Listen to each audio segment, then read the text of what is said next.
चलिए सीधा मुद्दे पर आते हैं और आज के इस विश्लेषण में भारत की सबसे कुख्यात और रहस्यमयी जगह भानगढ़ किले के उन रोंगटे खड़े कर देने वाले रहस्यों को डिकोड करते हैं। हम अक्सर सोचते हैं ना कि कैसे एक चमकता हुआ हंसता खेलता शहर रातों रात एक खौफनाक खंडहर में बदल गया। आज उसी की गहराई में चलेंगे। अब इस पूरी कहानी में सबसे दिलचस्प बात क्या है?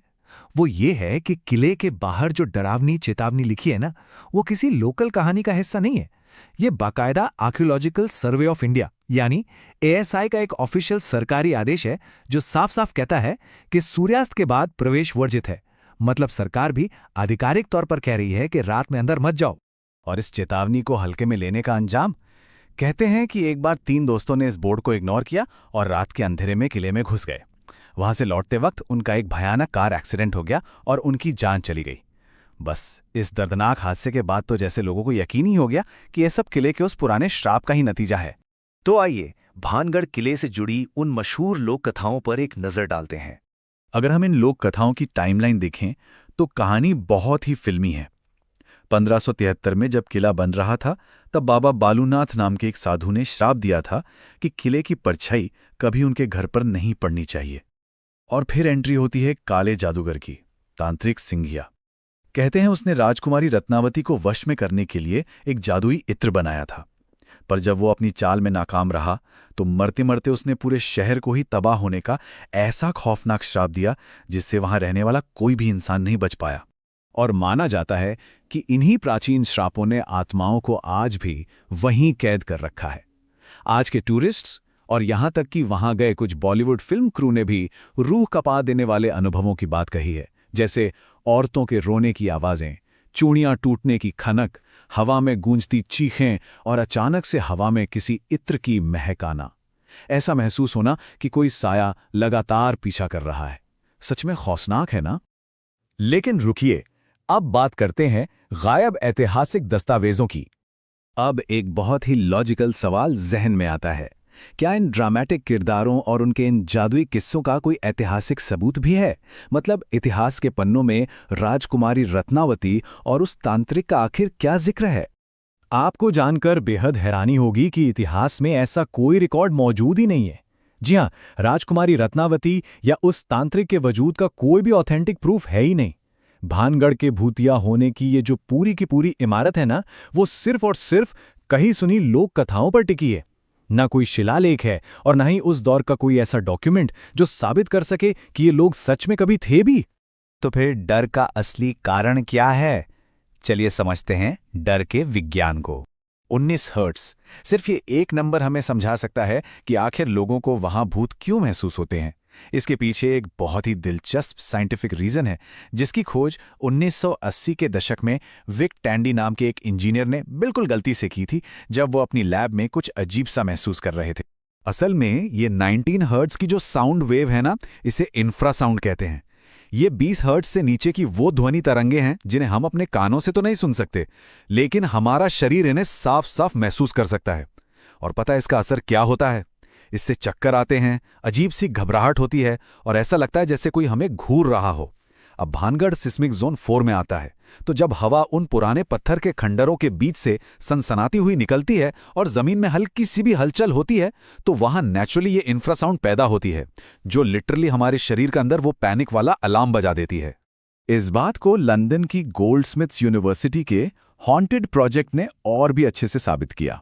उन्होंने एक बिल्कुल खाली सफेद कमरे में लोगों को बिठाया और वहां इंफ्रासाउंड और इलेक्ट्रोमैग्नेटिक फील्ड्स चला दिए। रिजल्ट्स देखिए, 72% लोगों को कुछ नहीं लगा, 20% को लगा कि वहां कोई है और 8% लोग तो बुरी तरह खौफ में आ गए। मतलब अगर दिमाग में पहले से किसी जगह को लेकर कोई डर है तो एक बिल्कुल हेल्दी इंसान भी वहां डर के मारे कांप सकता है। और इसी में एक और चीज जोड़ लीजिए जिसे मनोविज्ञान में पैराडोलिया कहते हैं। ये हमारे दिमाग की एक बड़ी अजीब सी विकासवादी आदत है जहां वो रैंडम या बेजान चीजों में अपने आप चेहरे या इंसानी आकृतियां ढूंढने लगता है। अब इमेजिन कीजिए, एक तो पहले से डरा हुआ दिमाग, रात का घुप अंधेरा और भानगढ़ के वो टूटे फूटे खंबे। ऐसे में इंसान का दिमाग नेचुरली उन परछाइयों में किसी साये या इंसान को देखने ही लगेगा। तो अगर भूत नहीं है तो असली खतरा क्या है? आइए देखते हैं वहां के वन्य जीव और खंडहरों की सच्चाई। जब हम इन भूतों वाले दावों की तुलना वहां के असली नेचुरल माहौल से करते हैं तो सारी पिक्चर एकदम क्लियर हो जाती है। वो जो औरतों के रोने की डरावनी आवाजें बताई जाती है ना, वो हूबहू वहां पाए जाने वाले लकड़बग्गों यानी हाइनास की आवाजों से मैच करती हैं। और वो जो सरसराहट आत्माओं की बताई जाती है, वो असल में वहां रहने वाले ढेर सारे बंदरों के पेड़ों पर उछल कूद करने की आवाजें हैं। तो अब ये बात बिल्कुल साफ हो जाती है कि एएसआई ने जो सूर्यास्त के बाद न जाने की चेतावनी दी है, वो किसी भूत प्रेत की वजह से नहीं, बल्कि लोगों की सुरक्षा के लिए है। असली खतरा वहां के वो जर्जर और पुराने ढांचे हैं जिनकी सदियों से देखभाल नहीं हुई है और जो अंधेरे में कभी भी गिर सकते हैं। और सबसे बड़ी बात, भानगढ़ सरिस्का टाइगर रिजर्व के बिल्कुल पास है। रात होते ही वहां बाघ, तेंदुए और लकड़बड्ढे अक्सर भटकते हुए आ जाते हैं। तो सच कहूं तो असली खौफ किसी आत्मा का नहीं, बल्कि इन जंगली जानवरों का है। चलिए अब नजर डालते हैं भानगढ़ की सच्ची ऐतिहासिक त्रासदी पर। असल में जब हम इतिहास के पन्ने पलटते हैं तो पता चलता है कि भानगढ़ की तबाही किसी श्राप की वजह से नहीं हुई थी। 1573 में माधव सिंह ने इसे बसाया था और फिर 1720 में सवाई जयसिंह ने इस पर कब्जा कर लिया, जिससे इसकी राजनीतिक चमक फीकी पड़ गई। लेकिन असली बर्बादी आई 1783 में, जब वहां चालीसा अकाल पड़ा। ये इतना भयानक सूखा था कि पानी और खाने की तलाश में इस पूरे शहर की आबादी को अपनी जान बचाने के लिए हमेशा के लिए वो जगह छोड़नी पड़ी। अब एक सवाल जहन में जरूर आता है कि जब असली वजह सूखा थी तो ये श्राप और भूतों की कहानियां क्यों फेमस हुईं? देखिए, पहला कारण तो यह है कि हमारे दिमाग को ना बोरिंग ऐतिहासिक तथ्यों के बजाय एक विलन वाली ड्रामेटिक कहानी ज्यादा अट्रैक्ट करती है। दूसरा, इन भूतिया कहानियों से वहां टूरिज्म बढ़ता है, लोकल अर्थव्यवस्था चलती है। और तीसरा, आज का सोशल मीडिया, जो ऐसे वायरल पैरानॉर्मल दावों को खूब बढ़ावा देता है। मशहूर साइंटिस्ट मैरी क्यूरी की एक बहुत ही कमाल की बात है कि जिंदगी में किसी भी चीज से डरने की जरूरत नहीं है, उसे सिर्फ समझने की जरूरत है। और भानगढ़ पर यह बात बिल्कुल सटीक बैठती है। जैसे ही हम इन लोक कथाओं, इंसान की साइकोलॉजी और साइंस की परतों को समझ लेते हैं, तो ये सारे भूतिया और काल्पनिक डर अपने आप छूमंतर हो जाते हैं। तो अब जब हमारे सामने इस रहस्य से पर्दा उठ चुका है, तो सवाल यह है कि भानगढ़ के इस असली इतिहास का सामना करने की हिम्मत कौन दिखाएगा?